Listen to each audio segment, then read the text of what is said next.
Республиканской молодежи не хватает инициативности и решительности. Как побороть проблему, обсудили на заседании дискуссионного клуба «Единороссы». В Коми живет больше 170 тысяч молодых людей. И если студенты еще хоть как-то задействованы в разных проектах, то те, кому от 22 лет, вообще ничем не заняты. Расшевелить эту категорию намерены активисты молодежного парламента региона.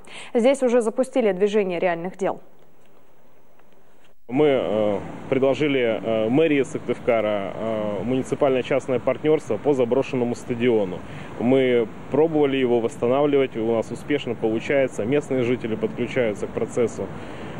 И мы планируем, что нам удастся возродить целый стадион. Это будет сделано силами местных жителей и работающей молодежи. В Ударском районе члены молодежного совета нашли инвесторов, которые готовы восстанавливать брошенные боксы.